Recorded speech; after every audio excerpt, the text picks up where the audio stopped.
With Congress coming down to the wire to keep government open, there were questions today about whether the $1.7 trillion spending bill would be derailed in the Senate. Well, it cleared that chamber earlier today and heads now to the House of Representatives, where a vote is expected tomorrow. John Bresnahan is a veteran Capitol Hill reporter. He's been following the drama. He's the co-founder of the political news daily Punchbowl News. John Bresnahan, welcome back to the NewsHour. So how much suspense was there really over this bill? There wasn't a lot of suspense, though. You know, in the final outcome, it was going to pass. The question was when it was going to pass. This is a $1.7 trillion piece of legislation. It's 4,100 pages long. Nobody's actually read the whole thing.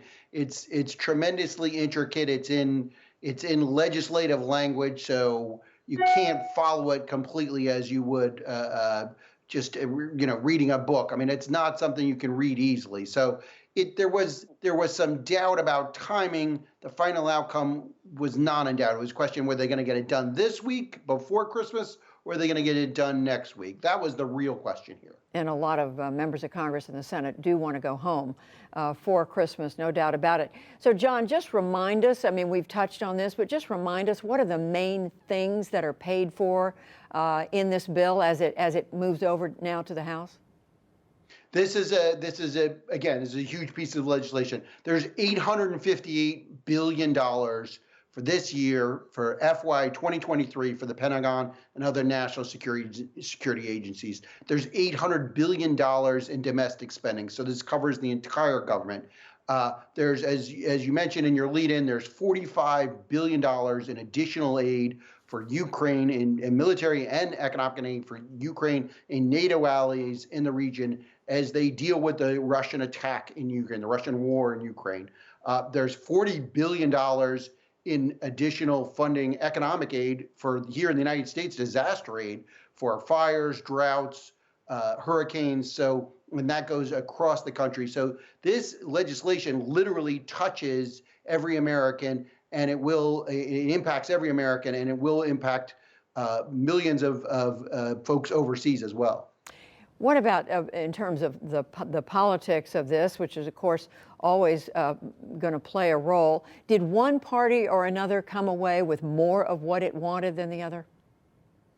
You know, you have to say Republicans, in this case, they had a very strong position. Senate Minority Leader Mitch McConnell wanted a big defense increase, and Republicans, and they pushed for it. There were a lot of Democrats who wanted that as well. They worry about Ukraine. They worry about Taiwan. They worry about the rise of China as a military superpower. But there was a 10% increase in military spending. That was even higher rate than the rate of inflation. There was an increase in domestic spending of just over 5%, but that's less than the rate of inflation. So in a real sense, there was a cut or a semi-cut in real dollars for domestic spending. What Republicans wanted to do for the last couple of years is the Democrats have insisted, if we raise defense spending, we're going to raise spending for domestic programs. And Republicans said, no, we're not going to do that anymore. We're not going to go along with that. They had some leverage here. They used it. And so Republicans came away with a lot of victories in this bill.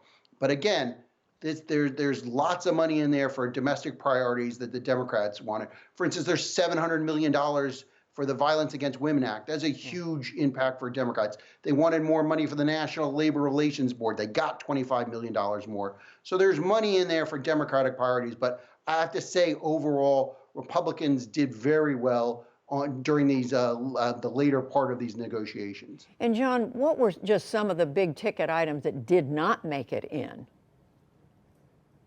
Well, there was a number of issues. One was, for instance, Afghan Adjustment Act. This was an issue for helping Afghans who assisted the United States during the war. That was something that did not make it in. There was a lot of debate over that. Democrats had also pushed for an extension of the child tax credit, the enhanced child tax credit, which had happened, which was implemented during the pandemic. They wanted to extend this. This was not. Republicans blocked this. So there was a lot of stuff that was left on, the cutting room floor here. One thing that did make it, which was very important, and we've talked about this before, was Electoral College Reform Act. And this is a reform in the role of the vice president in certifying the Electoral College victory. It was very important to senators and members in both parties that we don't have a repeat of what happened in 2020, what led to the January 6th insurrection. And this legislation, once it's enacted, will help stop that. And John, just quickly remind us, for those of us who don't follow every nuance of what happens in Congress, Democrats now have a majority in both houses, but you're saying they were not able to work their will on everything they wanted here. No, and they're historically small majorities. Democrats have a 2-seat majority in the House, 435 House members. They only have a 2-seat majority, and it's a 50-50 Senate. It's been a 50-50 Senate the whole time. This is the longest period in American history where we've had a 50-50 Senate. So it's actually a tribute to Speaker Nancy Pelosi and Senate Majority Leader Chuck Schumer. What they've gotten done with centrist Republicans and moderate Democrats, they've been able to pass some significant legislation, but historically small, narrow margins here. And it's a tribute to the President Biden and the White House. They achieved a lot in this Congress. And I briefly talked to Senator Chuck Schumer today, and he was ecstatic of what they've done over the last 24 months. And he just was really over the moon about what he's getting done. And he's able to send his members home having passed this legislation today.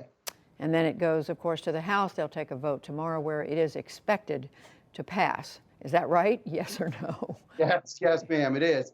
It may actually slide later tonight. There was thought they could get it done tonight. There's some technical problems they have to deal with. Just putting the legislation together. It could slide in tomorrow night, but it's going to pass.